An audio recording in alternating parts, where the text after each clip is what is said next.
구약 성경 훑어보기, 오늘은 두 번째 시간으로 구약 성경의 역사를 함께 훑어보도록 하시겠습니다.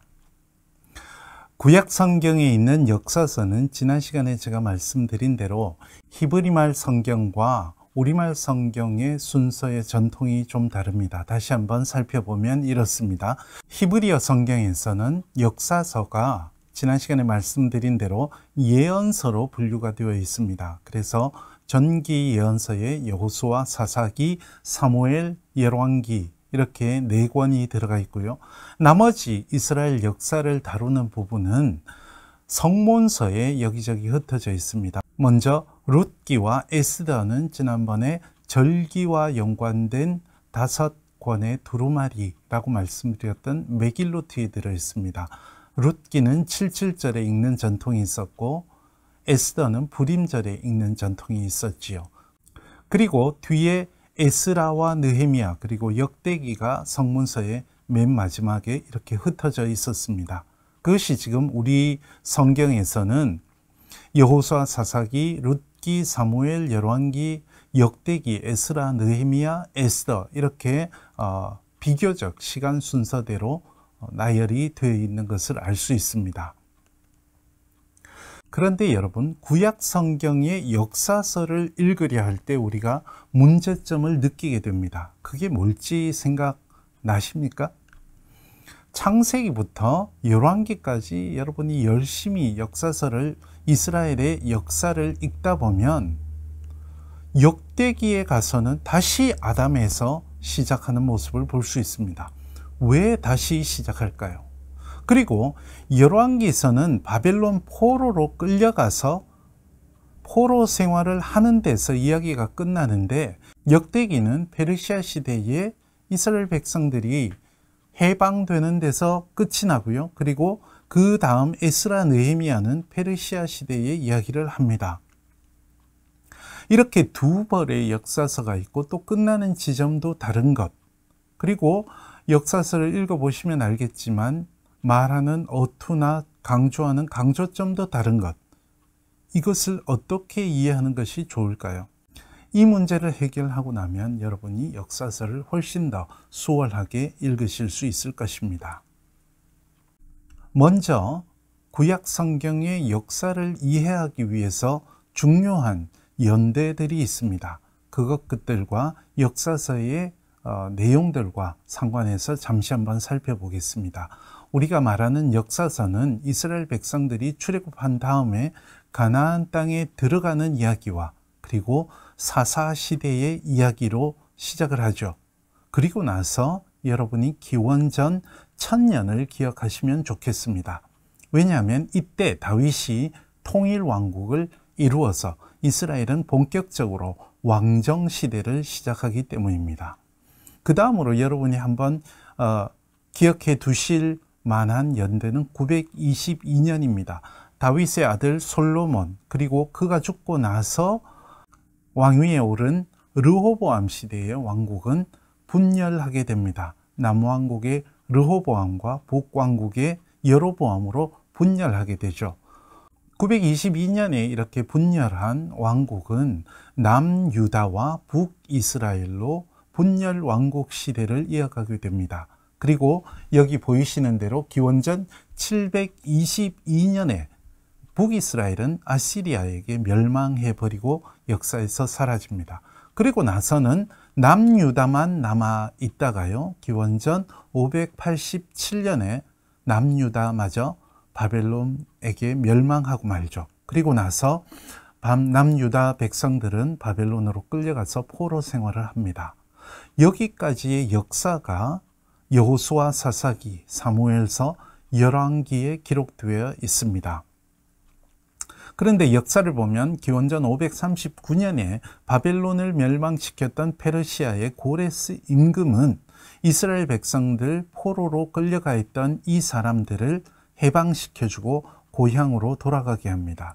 이때의 이야기가 에스라와 느헤미야에 기록되어 있고요. 역대기는 그 이전의 역사부터 여기까지의 역사를 다 아우르고 있습니다. 그래서 몇몇 연도, 여기 나오는 몇몇 연도들은 여러분이 기억해 두시면 이스라엘의 역사를 이해하는 데 큰 도움이 되리라고 생각을 합니다. 가령 예를 하나 들어보겠습니다. 열왕기하 3장 1절부터 15절과 역대하 1장 1절부터 13절은 같은 사건을 기록하고 있습니다.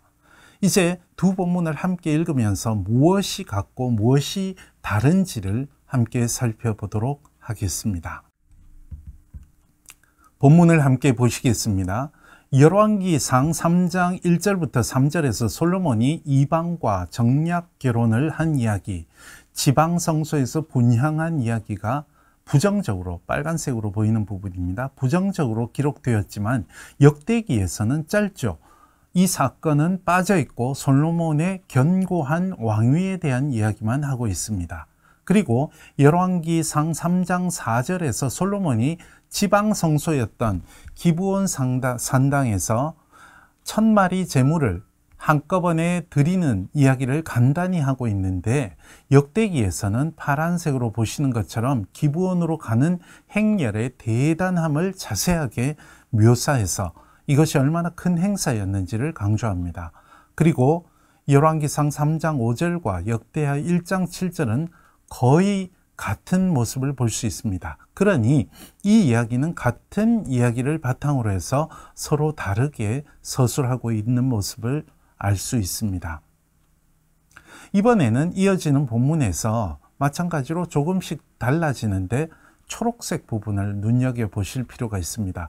열왕기에서는 솔로몬의 부족함과 하나님의 허용이 강조되는데 역대기에서는 솔로몬의 기도만 나오는 모습을 볼 수 있습니다. 계속해서 한번 보실까요? 이 부분에서도 조금씩 다르게 서술하는 것을 여러분이 알 수 있는데 14절, 빨간색으로 표현한 14절을 여러분이 눈여겨보십시오. 열왕기에서는 내가 만일 내 아버지 다윗의 행함같이 내 길로 행하여 내 법도와 명령을 지키면 내가 또 네 날을 길게 하리라 라고 해서 하나님의 약속을 조건부로 이야기를 합니다. 그런데 그 부분이 역대기에서는 생략되어 있는 것을 볼 수 있습니다. 이것은 분명히 의도성이 있는 것이고 이 의도성을 우리가 이해하는 것이 중요하다 싶습니다. 여러분은 이런 차이에 대해서 어떻게 생각하십니까? 우리는 이런 본문을 중복되면서 조금씩 다르게 이야기하는 본문을 읽으면서 그 의미를 어떻게 새기면 좋을까요?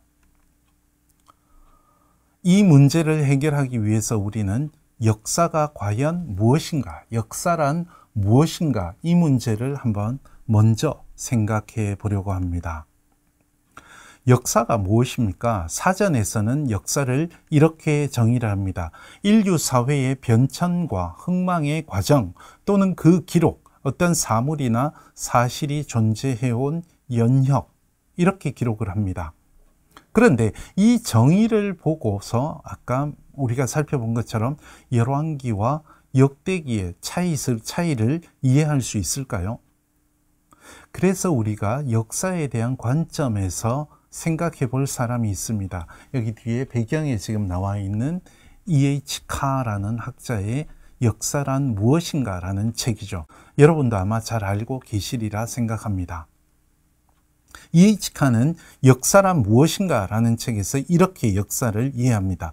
역사는 과거와 현재의 끊임없는 대화다 라는 이야기를 합니다. 그리고 또 이런 이야기를 하죠. 역사란 과거 사실의 단순한 재현이 아니라 생각해 보면 과거 사실을 단순하게 객관적으로 재현하는 건 사실 불가능하다는 생각을 해봅니다. 역사가가 현대에 발을 딛고 서서 해석하고 재구성했을 때 비로소 진정한 의미를 획득할 수 있다. 다시 말해 현재와 대화를 거치지 않은 과거의 사실은 진정한 역사가 될 수 없다라는 말을 합니다. 여기서 E.H. 카가 중요하게 생각하는 것이 역사가가 발딛고 서 있는 현재입니다.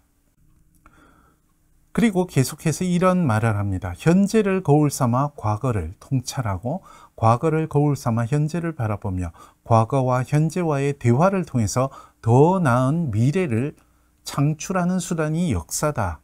이렇게 이야기를 합니다. 그래서 이런 이해를 바탕으로 저는 역사를 이렇게 정의합니다. 알듯말듯한 이야기도 한데요. 오늘과 내일을 위한 오늘의 어제 이야기다 라고 정의를 합니다. 가만히 생각해 보시면 무슨 이야기인지 알 수 있습니다. 그래서 오늘과 내일, 역사가가 발딛고 서 있는 오늘과 그리고 다음 세대를 위한 오늘의 이야기하는 어제의 이야기이기 때문에 여기에서 중요한 것은 역사가가 역사를 바라보는 눈입니다. 그것을 사관이라고 이야기를 하죠. 역사가가 어떤 사관으로 역사를 서술하느냐는 역사 서술에서 가장 근본적인 요소가 되겠습니다.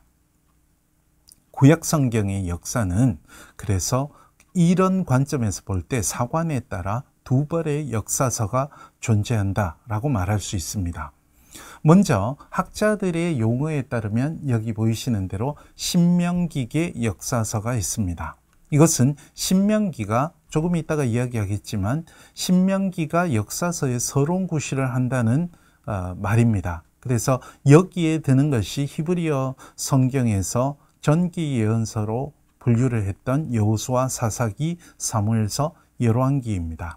그리고 좀 전에 살펴보았던 것처럼 역대기를 중심으로 역대기의 관점, 역대기에 나타나는 강조점에 따라 쓴 역사서, 역대기 역사서가 있는데 이것이 에스라, 느헤미야, 역대기가 되겠습니다. 이제 이 가운데서 먼저 신명기계 역사서를 간단하게 살펴보도록 하겠습니다. 역사서에선 사관이 중요하다고 했는데 일반적으로 신명기계 역사서의 사관은 그 기준이 신명기 30장 15절부터 20절이라고 알려져 있습니다. 본문을 함께 살펴보시는데 여기서 노란색으로 색칠한 부분을 여러분이 눈여겨보시면 좋겠습니다. 보라, 내가 오늘 생명과 복과 사망과 화를 내 앞에 두었나니, 우리 앞에는 여러 가지 가능성들이 있다는 말이죠. 곧 내가 오늘 내게 명령하여 내 하나님 여호와를 사랑하고 그 모든 길로 행하며 그의 명령과 규례와 법도를 지키라 하는 것이라. 그리하면, 하나님의 말씀을 지키면 네가 생존하며 번성할 것이요 또 내 하나님 여호와께서 네가 가서 차지할 땅에서 네게 복을 주실 것이다. 말씀에 순종하면 복을 하나님이 주실 것이다 라고 이야기하죠. 반면에 그러나 네가 만일 마음을 돌이켜 듣지 아니하고 유혹을 받아 다른 신들에게 절하고 그를 섬기면 내가 오늘 너희에게 선언하노니 너희가 반드시 망할 것이라. 너희가 요단을 건너가서 차지할 땅에서 너희 날이 길지 못할 것이니라. 하나님의 말씀에 순종하지 않고 우상을 숭배하면 벌을 받을 것이라는 경고죠. 내가 오늘 하늘과 땅을 불러 너희에게 증거를 삼노라. 내가 생명과 사망과 복과 저주를 내 앞에 두었은즉 너와 내 자손이 살기 위하여 생명을 택하고 내 하나님 여호와를 사랑하고 그의 말씀을 청종하며 또 그를 의지하라. 그는 내 생명이시요 내 장수시니 여호와께서 내 조상 아브라함과 이삭과 야곱에게 주리라고 맹세하신 땅에 내가 거주하리라. 아멘. 이렇게 말씀하죠. 그러면 신명기 역사서의 사관의 기준이 되는 이 신명기 30장 15절부터 20절을 바탕으로 사관을 정리하면 몇 가지 강조점이 있습니다. 신명기에서는 예배의 처소를 한 군데 곧 예루살렘에서 드리라 라는 말씀을 강조합니다. 그리고 유일신이신 하나님을 경배하라는 점도 강조하죠. 우상을 섬기지 말라는 것입니다. 세 번째로 이방인의 풍속을 따르지 말고 그들과 결혼이나 교류를 하지 말라라는 점도 신명기에서 강조합니다. 네 번째로 하나님과 이스라엘 사이의 관계를 조건부 계약 관계로 이해했습니다. 그래서 말씀에 따르면 복을 받고 말씀에 따르지 않으면 벌을 받는다는 구도가 있습니다. 이런 사관에 따라서 신명기계 역사서의 특징을 살펴보면 먼저 신앙의 순수성을 강조하면서 토라에 대한 순종은 축복을, 불순종은 징벌을 가져온다는 공식으로 이스라엘의 역사를 해석하는데 이것이 가장 중요한 열쇠가 되겠습니다. 두 번째로는 이러한 신학적 사관에서는 이스라엘의 역사의 흥망성쇠 과정을 모두 토라에 대한 순종과 불순종, 그리고 이에 따른 하나님의 복주심과 징벌의 결과로 해석을 합니다. 그래서 모든 사건의 의미는 이 사관에 따르면 매우 명료하죠. 그 보기를 이제 두 가지로 볼 텐데, 남북 왕들의 이야기를 다 이런 식으로 해석하고 있는 모습을 봅니다. 먼저 남유다가 멸망한 이야기를 하는 열왕기하 17장 1절부터 8절을 한번 보십시다. 여기서도 노란색으로 표시한 것이 역사가의 평가입니다. 하얀색의 본문은 역사적 사실이라면 노란색의 본문은 역사적 사실에 대한 역사가의 평가가 되겠습니다.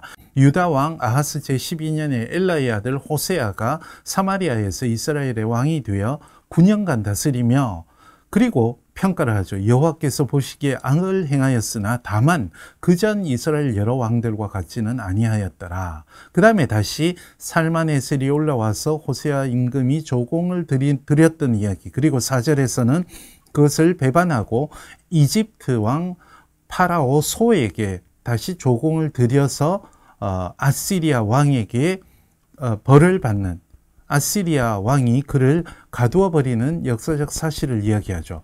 그리고 5절과 6절에서는 아시리아 왕이 올라와서 결국에는 이스라엘을 점령하고 그 백성들을 사로잡아가 버렸던 역사적 사건을 기술하고 있습니다.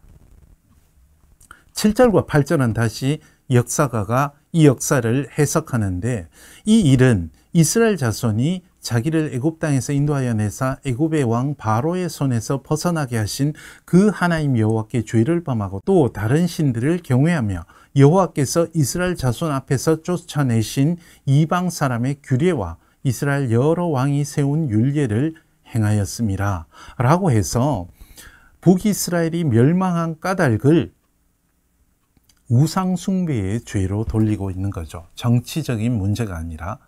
또 다른 보기는 히스기야, 그 반대의 보기는 히스기야의 이야기를 하는 열왕기하 13장 3절부터 8절 말씀을 볼 수 있는데, 이번에는 빨간 부분이 해석이 되겠습니다. 히스기야가 그의 조상 다윗의 모든 행위와 같이 여호와께서 보시기에 정직하게 행하며, 그 다음에는 여러 가지 우상들을 없애버렸던 이야기를 합니다. 그리고 나서 다시 해석을 하죠. 히스기야가 이스라엘의 하나님 여호와를 의지하였는데 그의 전후 유다 여러 왕 중에 그러한 자가 없었으니 곧 그가 여호와께 연합하여 그에게서 떠나지 아니하였고, 이거 마치 신명기에 나오는 말씀을 다시 보는 듯하죠. 여호와께서 모세에게 명령하신 계명을 지켰더라 라고 이야기를 합니다.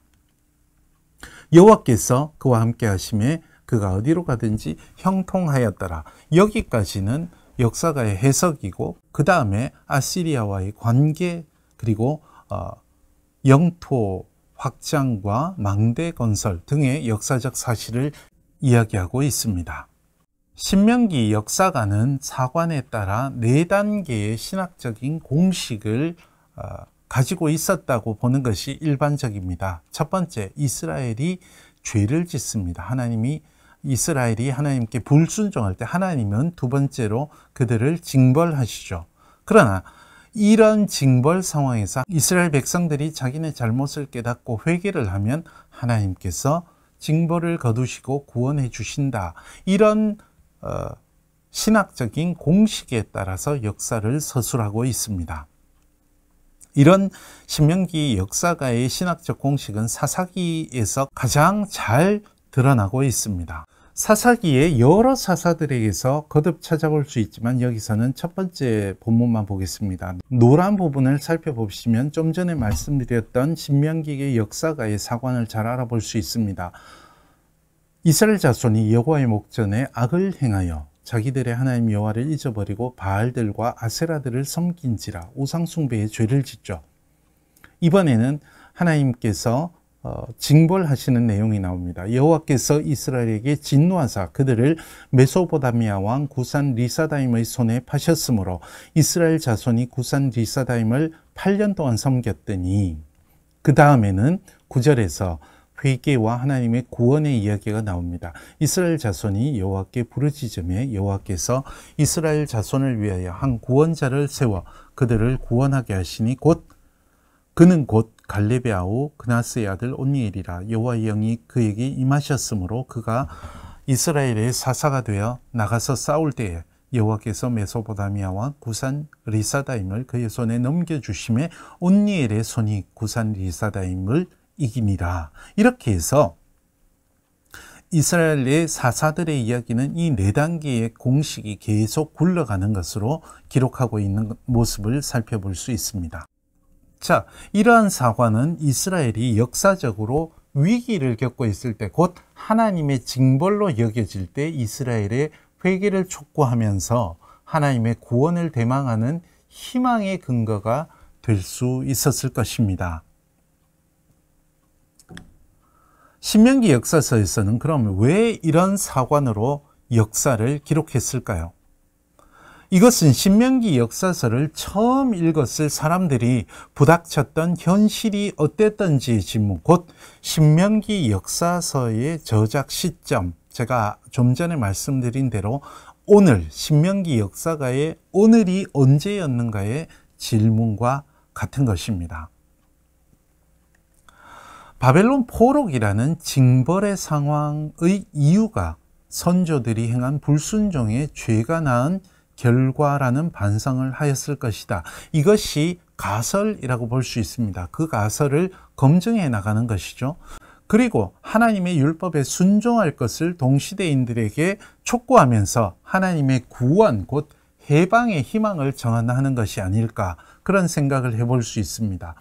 그래서 신명기의 역사서라고 불리는 이 역사서에 든 책들은 다 이런 메시지를 전하고 있는 것 같습니다.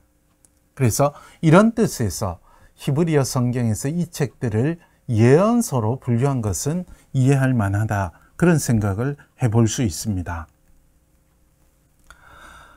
자, 좀 전에 세웠던 우리의 가설, 여기 있는 것처럼 바벨론 포로기가 신명기의 역사서의 오늘일 것이다 라는 것을 한번 검증해 보겠습니다. 신명기 역사서가 어디서 끝나는지를 생각해 보면 명확해집니다. 열왕기 하 25장이 신명기의 역사서의 끝으로 볼 수 있는데, 바벨론 포로로 잡혀간 여호야김 임금이 복권되는 것으로 끝납니다. 이 말은 이 역사를 기록한 역사가는 아직 그 이후의 사건을 경험하지 못했다는 뜻이 될 수 있습니다. 바벨론 포로기에서 해방된 사건을 경험한 사람이 그것을 쓰지 않는다는 것은 이해할 수 없기 때문입니다. 그래서 신명기의 역사가가 페르시아 시대에 경험한 유대인들의 해방 사건을 서술하지 않았다는 것은 아직 바벨론 포로기가 끝나지 않은 상황에서 역사를 기록했다는 뜻이 되는 것이죠. 이것은 이어서 다룰 역대기 역사서, 곧 역대기와 에스라 느헤미야가 페르시아 고레스의 해방 칙령을 중요한 사료로 다루는 것과 아주 대조되는 대목이라고 할 수 있겠습니다. 이것이 신명기의 역사서를 여러분이 읽으실 때 생각해 보아야 할 점이라고 말씀드릴 수 있겠습니다. 이제 역대기 역사서에 속하는 역대기와 에스라 느헤미야서에 대해서 좀 짧게 이야기를 해보겠습니다. 여기에는 역대기 상하와 에스라 느헤미야가 속하는데요, 아담부터 시작을 해서 페르시아 제국까지의 역사를 서술하고 있습니다. 역대기 역사의 형성 배경을 먼저 보면, 기원전 538년부터 바벨론에서 귀환했던 유다 백성들이 맞닥뜨렸던, 왜냐하면 역대기 역사가 페르시아 시대를 분명히 전제하고 있기 때문에 이 시대의 오늘, 역사가의 오늘이 어떤 문제가 있었는지를 생각해 볼 필요가 있습니다. 첫 번째로 예루살렘 성전을 재건해야 했습니다. 무너져 있던, 그리고 나라 제도를 손볼 필요가 있었습니다. 이때는 임금이 더 이상 없었고 페르시아가 파견한 총독만 있었던 페르시아의 속국이었기 때문에 그렇습니다. 그리고 북이스라엘, 옛 북이스라엘 백성들과 바른 관계를 유지할 필요가 있습니다. 그게 쉽지 않죠. 왜냐하면 722년 이후로 북이스라엘 사람들은 다른 나라 사람들과 혼혈되어 있었기 때문입니다. 이런 과제가 있었죠. 그래서 여러 예언자들은 예언으로 이런 시대의 과제를 하나님의 말씀으로 전했겠지만 역사가들은 역사 서술로 이 시대를 향한, 이 오늘을 향한, 그리고 내일을 향한 하나님의 음성을 전하게 되었던 것이죠. 역대기와 에스라 느헤미야가 어떤 연관성이 있느냐는 에스라 1장 1절부터 3절과 역대하 36장 22절과 23절은 페르시아 왕 고레스가 전한 해방 칙령을 다루고 있어서 어떤 형태로든 연관성이 있는 것으로 여길 수 있습니다. 그리고 언어도 후대 히브리어를 반영하기 때문에 공통점이 있고요. 그리고 에스라, 느헤미야, 역대기 모두 성전과 예배에 대해서 공통된 관심을 가지고 있었습니다. 아마도 기원전 400년 무렵에 이 책들이 기록되지 않았을까 추측해 볼 수 있는 대목입니다. 역대기의 역사서 구조를 보면 아까 말씀드린 대로 아담에서부터 시작을 해서 다윗 왕국, 그래서 성전 건축 준비를 한 다윗의 이야기가 거의 주를 이룹니다. 반면에 역대하의 이야기는 솔로몬의 이야기에서 시작을 하는데 솔로몬의 이야기도 대부분 성전 건축에 초점이 맞춰져 있습니다. 그 이후로는 북이스라엘 이야기는 빠지고 남유다 이야기만 전하고 있는 모습을 볼 수 있습니다. 이것도 특이한 점이죠. 그리고 에스라, 느헤미야 구조도 아주 간단합니다. 에스라는 무너진 성전을 재건하고 개혁을 했던 이야기가 주를 이루고요. 느헤미야는 포로기에 성벽마저 무너져 있었던 적이 있습니다. 그래서 무너진 성벽을 느헤미야를 중심으로 개축을 하고 그 다음에 느헤미야가 개혁 활동을 했던 이 이야기가 주를 이루고 있습니다. 그러면 왜 역대기 역사서는 이런 식으로 역사를 기록했을까? 역대기 역사서의 사관을 한번 살펴보겠습니다. 역대기 역사서의 사관으로 흔히들 이야기하는 첫 번째는 이스라엘은 누구인가? 그리고 이스라엘은 어떤 공동체인가? 이 정체성의 질문이었다고들 합니다. 그래서 이스라엘 공동체가 하나님의 사랑을 입은 거룩한 공동체가 되기 위해서는 이것이 중요합니다. 혈통의 순수성이 중요하다라고 정의를 내렸던 것 같습니다. 이스라엘 공동체는 주변의 많은 이방 국가 속에서 자신의 혈통의 순수성을 지키는 것이 선택된 이스라엘 백성의 정체성을 지키는 것이라고 이해를 했다고 여겨집니다. 그래서 역대기와 에스라, 느헤미야에는 족보가 많다고 볼 수 있습니다. 족보는 곧 혈통의 이야기를 하는 것이기 때문이죠. 그리고 에스라, 느헤미야의 개혁의 핵심이 이방 결혼을 질책하는 것이 주라는 사실에서도 이것을 짐작할 수 있겠습니다. 더불어 느헤미야 13장에서는 솔로몬의 죄도 이방 결혼이다 이렇게 말한다는 점에서도 확인할 수 있겠죠. 두 번째 사관으로는 이스라엘 공동체가 무엇인가 라는 질문을 들 수 있겠습니다. 좀 전에 말씀드린 대로 페르시아 시대의 이스라엘 공동체는 더 이상 임금을 중심으로 한 정치적 공동체가 아니었습니다. 그것이 아니기 때문에 임금이 없기 때문에 종교적 공동체로서 자기 정체성을 세우기 시작했습니다. 그래서 다윗의 이야기를 할 때도 좀 전에 말씀드린 대로 성전을 중심으로 한 이스라엘의 모든 종교 제도를 창시했던 사람, 정치인도 아니고 군사적 지도자도 아니고 종교적 지도자로서 모습을 강조합니다. 역대상 22장에서 다윗이 예루살렘 성전 건축을 준비한 이야기를 자세히 하는 이야기, 그리고 23장 이후로 다윗이 레위인들이 성전에서 해야 할 일들을 아주 구체적으로 조직했다는 이야기에서 이 사실을 분명하게 볼 수 있습니다. 솔로몬의 이야기도 마찬가지죠.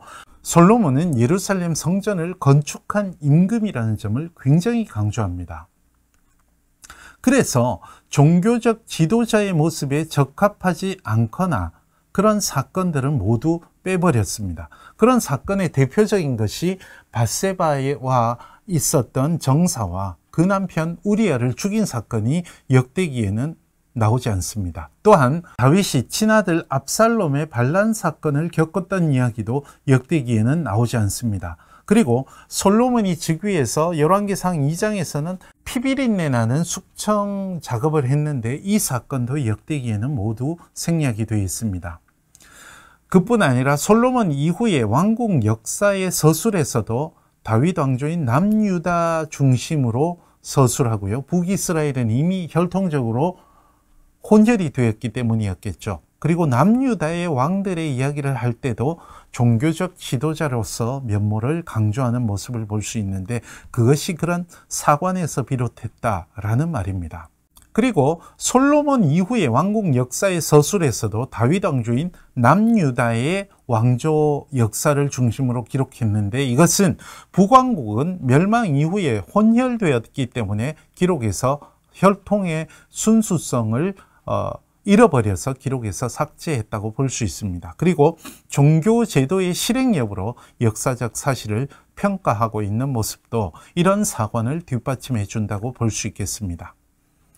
그리고 유다 왕국의 멸망 이야기도 신명기의 역사서에서는 죄에 대한 징벌로 이해했던 반면에 역대하 36장 21절을 여러분이 보시면 유다 왕국이 바벨론에게 포로가 된 것은 안식년을 누리기 위해서 하나님이 내리신 것이다. 이렇게 순화하는 모습을 볼 수 있습니다. 이 모든 것이 역대기 역사가의 사관에서 비롯했다고 볼 수 있겠습니다. 이러한 역사 이해는 신명기 역사가가 죄에 대한 보응으로만 역사를 이해한 것과는 분명한 대조를 이루고 이것이 모두 역대기를 쓴 역사가의 사관에서 비롯했다 이렇게 볼 수 있겠습니다. 자, 이런 사관을 바탕으로 이제 여러분이 역사서를 읽으실 텐데요. 역사서를 읽으시면서 한 가지만 기억하시고 적용해 보시면 참 좋겠습니다. 지금까지 말씀드린 대로 역사서는 분명히 역사적 사실을 이야기하는 부분과 역사가가 사관을 바탕으로 역사적 사실을 평가하는 부분으로 이루어져 있습니다. 그래서 여러분이 역사서를 읽고 묵상하실 때 역사적 사실과 역사가의 평가를 구분해 보는 연습을 해보시면 참 좋겠습니다. 역사가의 평가라는 것이 곧 하나님이 이스라엘 그 역사를 서술하던 이 시대에 이스라엘을 향해서 주시는 음성이기 때문입니다. 그 역사가의 평가, 역사가를 통한 하나님의 음성을 오늘 우리들에게도 적용해보는 연습을 한다면 역사서를 읽으실 때 그때 그 이야기와 지금 오늘 우리를 향해서 주시는 음성을 잘 새길 수 있을 것이라고 생각합니다. 자, 오늘은 이렇게 구약성경의 역사에 관한 이야기를 해보았습니다. 아무쪼록 여러분이 역사서를 읽으시는데 도움이 되기를 바랍니다. 오늘은 여기까지 하고 다음 시간에는 구약성경의 시가서 이야기로 돌아오겠습니다. 고맙습니다. 다음 시간에 또 뵙겠습니다.